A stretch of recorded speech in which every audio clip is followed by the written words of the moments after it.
Hoje eu recebo o meu amigo jornalista Bruno Freitas, ele que vai comentar os últimos acontecimentos mais relevantes aqui da cidade e também vai dar a opinião em alguns pontos que são necessários para a reflexão do nosso telespectador.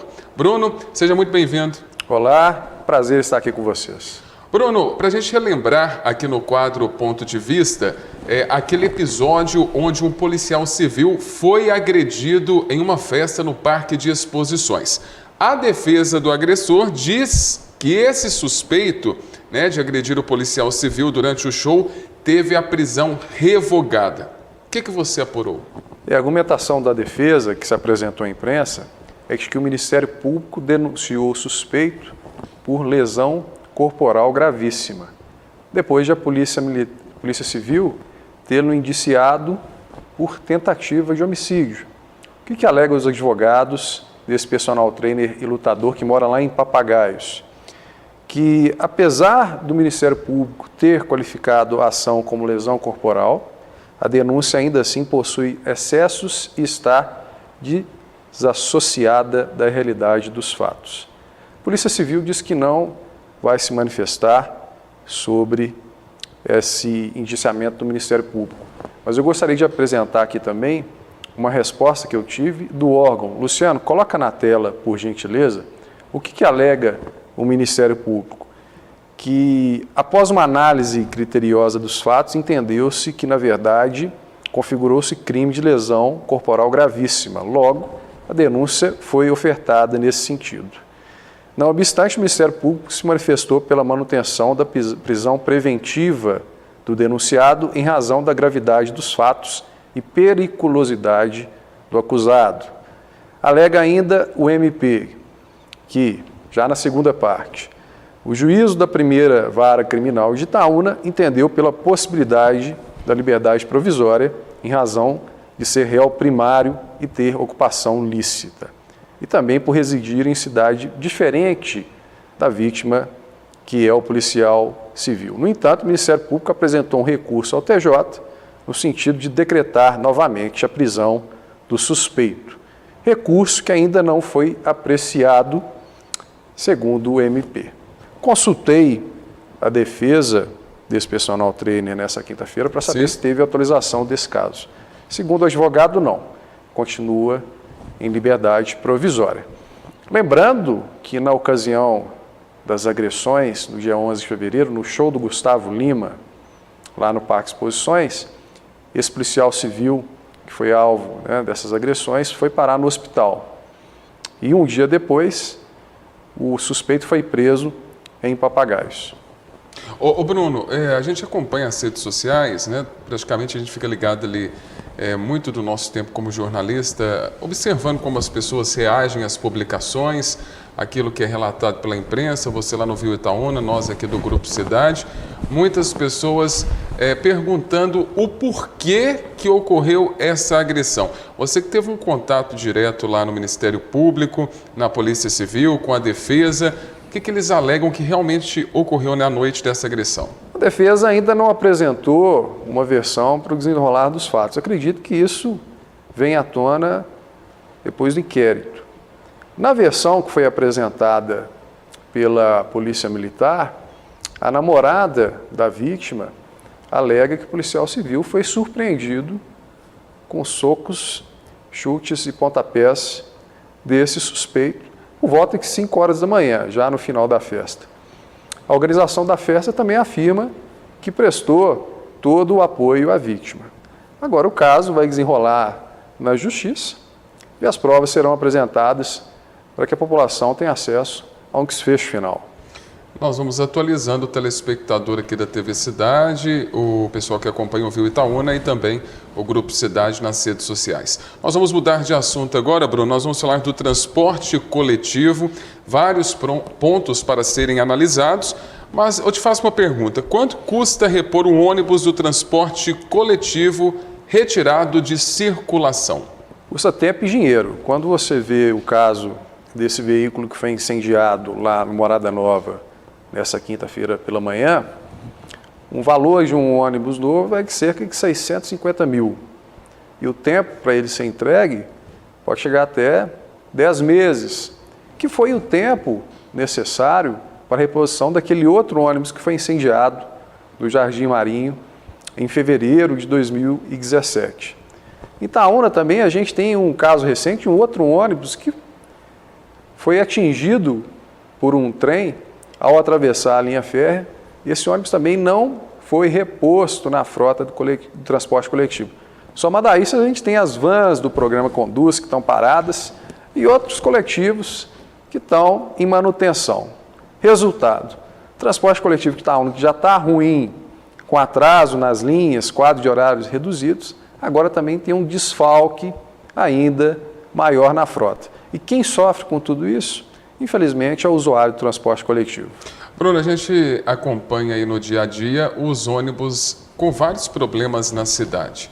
A gente sabe que a passagem aqui em Itaúna ela custa R$ 5,00, que seria o mínimo para poder manter essa frota razoavelmente para poder levar, buscar a população, né, dar o direito de ir e vir, de se locomover com mais dignidade aqui dentro da cidade.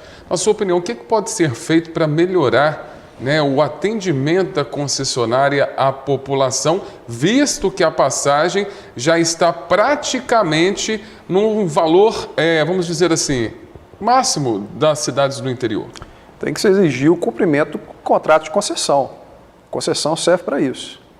Ter renovação de frota constante, cumprimento de quadro de horários e, naturalmente, uma fiscalização de concessão que funcione, em que o usuário, a população, possa ver os resultados de forma visível.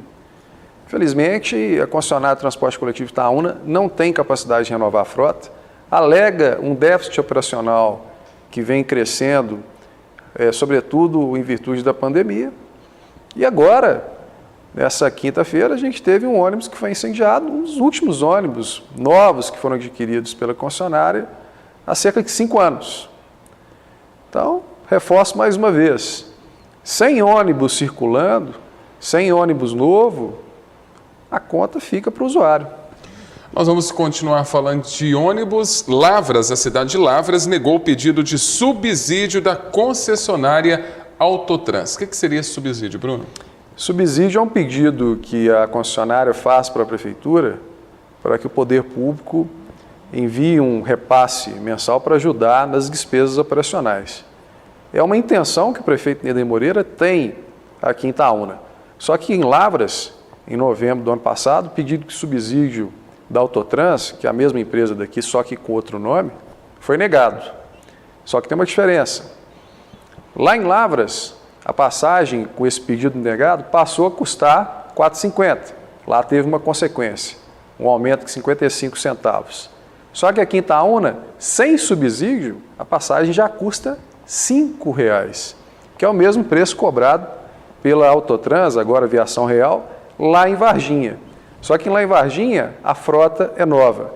Então, Itaúna não tem passagem mais barata como Lavras e não tem frota nova como em Varginha. O que os vereadores têm de fazer é colocar esse comparativo das operações da concessionária e apresentar isso na Câmara Municipal. Não faz sentido a prefeitura subsidiar o transporte coletivo de Itaúna se a passagem daqui já é cara e a nossa frota é velha.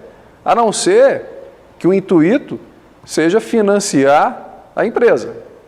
Que não seria o certo a se fazer. Eu acho que nem na lei está previsto isso, né? Subsidiar uma empresa para poder operar uma concessão do transporte público. Ainda que a empresa alegue déficit operacional, queda no número de passageiros, não é papel do município entrar como agente de recuperação fiscal. Existe banco para isso, existem agentes financeiros. Então, no atual momento, em que a passagem de Itaúna é cara, a frota está velha, o quadro de horário está reduzido, não faz sentido o poder público entrar com subsídio. A solução, Bruno, não seria abrir uma nova licitação para o transporte público aqui em Itaúna? Quem sabe resolveria de vez esse problema que nós temos? Contratualmente, a prefeitura se vê impedida disso porque a concessão do transporte coletivo de Itaúna foi renovada em 2016, logo no término do mandato do Osmanto. Porém, quando você pega o contrato de concessão, já há um histórico, inclusive com memorandos internos da Prefeitura, de descumprimento do contrato. Se houver vontade política, pode-se romper o contrato. Mas eu vejo que por parte da atual administração não há esse interesse. Há um interesse em manter a atual concessionária, agora com esse argumento do subsídio.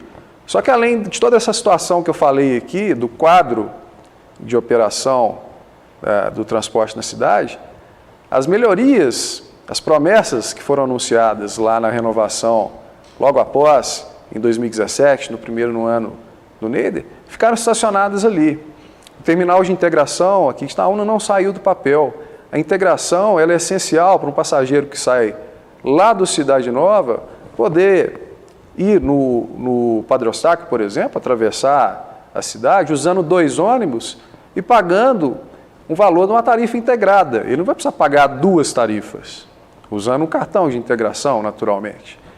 Mas aí o terminal de integração, ele chega com essa função estratégica de poder integrar os usuários, atrair os usuários de volta ao transporte coletivo, que é necessário para cobrir o déficit, e reduzir o número de carros nas ruas da cidade, reduzir os acidentes de trânsito, reduzir esse tanto de carro sendo rebocado no centro da cidade. Porque você tendo um transporte coletivo de qualidade, que funcione, né, com ônibus novos e com integração, a coisa vai começar a funcionar e esse déficit, ele vai deixar de ser déficit.